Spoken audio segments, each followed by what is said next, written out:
Hi, students. I am Mr. Curran, or you can call me Coach Curran. I want to briefly go over my expectations for behavior in class and my grading policies. So I've created a poster that is attached as a JPEG to this assignment. Um, for elementary physical education, we have a pretty simple policy for grading. There are two categories. There are sportsmanship and there are participation. So let's start with participation. Participation is pretty straightforward. It means how a student is participating in class. So what that means is how much effort are you showing? How much are you trying?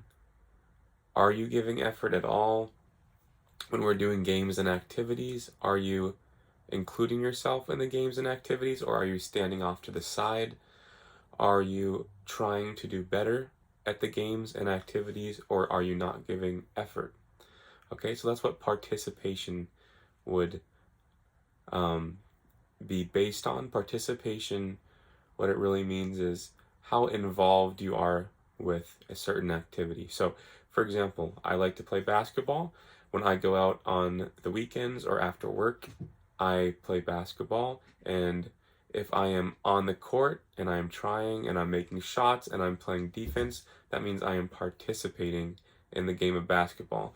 If I am sitting on the sidelines, not doing anything on the court, or just sitting drinking water, that means I'm not participating in the game of basketball.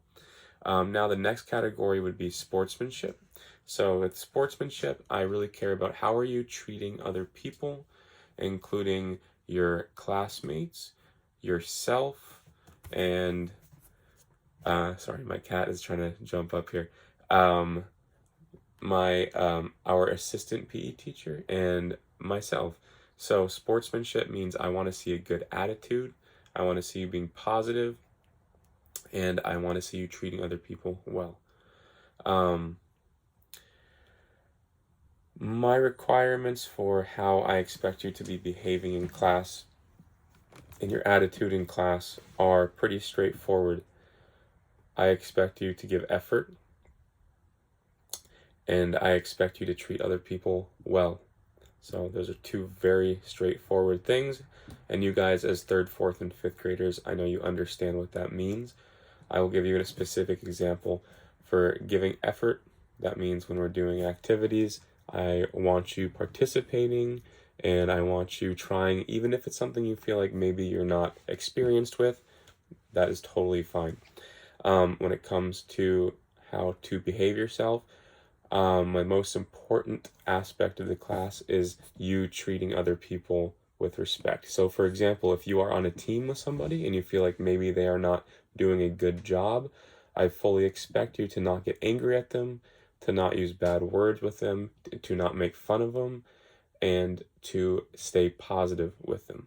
That's how we will learn in our classroom, and we have what's called a differentiated classroom, which means people have different styles of learning and they take in information differently and at different paces. And we have students that are going to do really well in specific areas, in addition to students who will do well in other areas. So I expect you to respect one another and to try your best.